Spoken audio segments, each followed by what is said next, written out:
एक बार फिर हम आप सभी के लिए एक नई वैकेंसी के बारे में जानकारी लेकर आए हैं। यह वैकेंसी बिहार एएनएम के लिए निकाली गई है, जिसमें 10,000 से भी अधिक पद हैं। हम इस वैकेंसी से जुड़ी apply date, age limit, application fee, post details, education qualification, pay scales, exam syllabus, exam pattern, application process, इन सभी के बारे में पूरी जानकारी देंगे। तो अगर आप भी इस वैकेंसी के लिए फॉर्म अप्लाई करना चाहते हैं तो जानकारी को ध्यानपूर्वक सुनिए और वीडियो में लास्ट तक बने रहिए, जिससे कि फॉर्म अप्लाई करते टाइम आपसे कोई भी मिस्टेक ना हो। तो चलिए सबसे पहले हम लोग जानते हैं इस वैकेंसी से जुड़ी यानी कि बिहार एएनएम वैकेंसी से जुड़ी पोस्ट डिटेल्स के बारे में।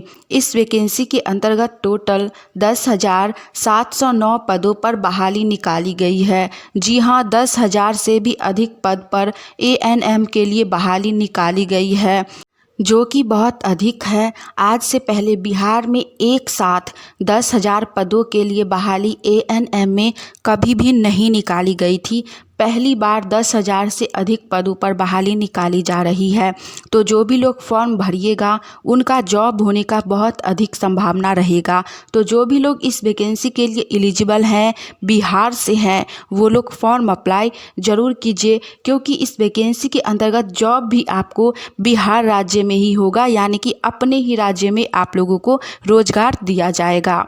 नेक्स्ट इसके बाद हम लोग जानेंगे इस वैकेंसी से जुड़ी यानी कि बिहार एएनएम वैकेंसी से जुड़ी एज लिमिट यानी कि आयु सीमा के बारे में।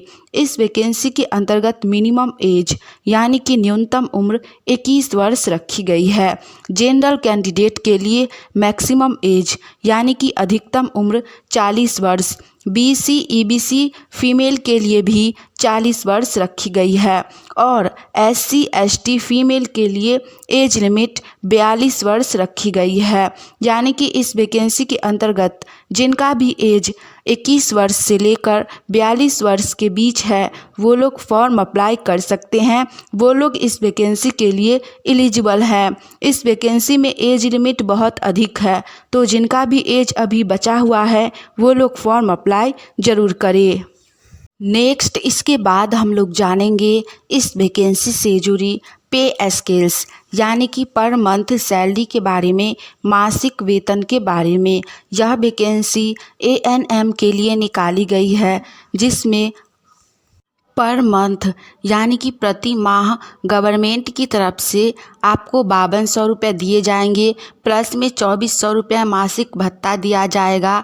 प्लस में आप लोग जितना आंगनबाड़ी पर प्रत्येक माह में जाते हैं सुई दिलवाने, यदि आप 10 बच्चों को सुई देते हैं एक आंगनबाड़ी पे, तो आपको एक सुई पर 10 रुपये मिलेंगे 1 से 2 साल के बच्चों के लिए। यदि 5 साल से ऊपर के बच्चों को आप सुई देते हैं तो एक सुई पर 100 रुपीज़ मिलेंगे। यानी कि सभी को मिलाकर आपको एक महीना में लगभग 20,000 से अधिक सैलरी दी जाएगी। सैलरी को बढ़ाकर लास्ट तक 65 से 70,000 रुपये तक कर दिया जाएगा। इस वैकेंसी में सैलरी बहुत ही अच्छी है, अनलिमिटेड है। आप जितना अधिक बच्चों को सुई दीजिएगा उतना अधिक आपको सैलरी मिलेगी। तो जो भी लोग एलिजिबल हैं वो लोग फॉर्म अप्लाई ज़रूर कीजिएगा। अगर आप सभी को हमारी यह जानकारी अच्छी लगी तो वीडियो को लाइक कीजिए। साथ ही आप लोग गवर्नमेंट जॉब की तैयारी कर रहे हैं और आने वाली ऑनलाइन या ऑफलाइन सभी प्रकार की वैकेंसी की जानकारी सबसे पहले जानना चाहते हैं तो चैनल को सब्सक्राइब करके नोटिफिकेशन ऑन कर लीजिए, ताकि हम जैसे ही एक नई वैकेंसी की जानकारी लेकर आएँ तो वो सबसे पहले आप तक पहुँचे और आप उस वैकेंसी के लिए फॉर्म अप्लाई करके जॉब की तैयारी कर सके। राज्य में 10,709 पदों पर एएनएम की बहाली को लेकर रास्ता साफ हो गया है। पटना हाई कोर्ट ने सोमवार को एएनएम बहाली अंकों के आधार पर करने के एकल पीठ के फैसले में हस्तक्षेप करने से इनकार करते हुए राज्य सरकार की अपील को खारिज कर दी है। राज्य सरकार के तरफ से विज्ञापन संख्या 7/2022 प्रकाशित किया गया था। इसके बाद चयन प्रक्रिया एएनएम नियमावली नियमावली 2018 के आधार पर शुरू की गई।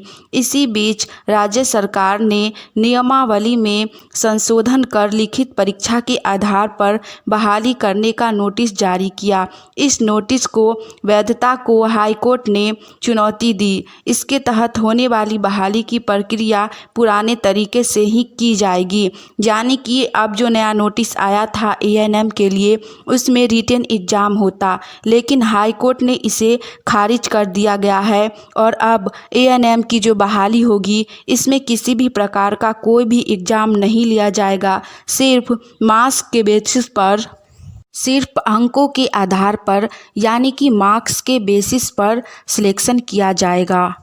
तो आप लोगों के लिए यह सुनहरा मौका है। आप लोगों को परीक्षा भी नहीं देनी होगी। जी हाँ, बिल्कुल भी पढ़ाई नहीं करना होगा, सिर्फ फॉर्म को अप्लाई कर देना होगा और आप में से जो भी लोग का मार्क्स अच्छा होगा उसका रिजल्ट जारी करके डायरेक्ट ज्वाइनिंग कर दिया जाएगा। तो जो भी लोग एलिजिबल रहिएगा वो लोग फॉर्म अप्लाई ज़रूर कीजिएगा। इस वैकेंसी के लिए फॉर्म अप्लाई करने के लिए आप लोगों को पढ़ाई लिखाई बिल्कुल भी नहीं करना है। सिर्फ किसी साइबर कैफ़े पर जाकर फॉर्म अप्लाई कर देना है और रिज़ल्ट जब आएगा जाकर साइबर कैफ़े पर या फिर अपने मोबाइल फ़ोन से ही रिज़ल्ट चेक कर लीजिएगा। इसमें ज़्यादा टेंशन नहीं है, सिर्फ फॉर्म अप्लाई करना है।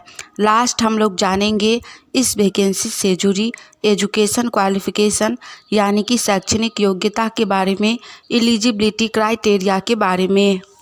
इससे पहले आप लोग ये जान लीजिए कि इस वैकेंसी की जानकारी यानी कि बिहार एएनएम वैकेंसी की जानकारी न्यूज़पेपर यानी कि समाचार पत्रों के माध्यम से दी गई है। आप लोग स्क्रीन पर देख सकते हैं। इस वैकेंसी की जानकारी न्यूज़पेपर के माध्यम से दी गई है, किसी ऑफिशियल साइट के माध्यम से अभी तक नहीं दी गई है। जैसे ही इसका अप्लाई स्टार्ट होगा वैसे ही इसका जानकारी किसी ऑफिशियल साइट पर दे दी जाएगी।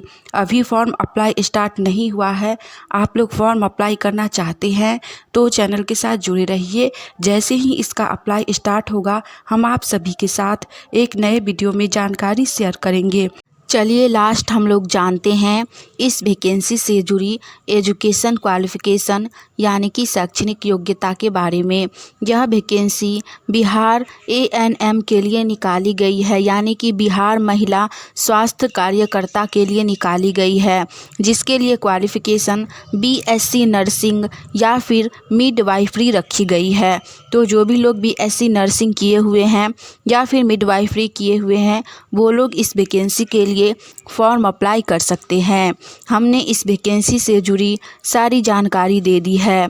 आज के लिए इतना ही। मिलेंगे आप सभी से फिर से एक नई वैकेंसी की जानकारी के साथ। जय हिंद।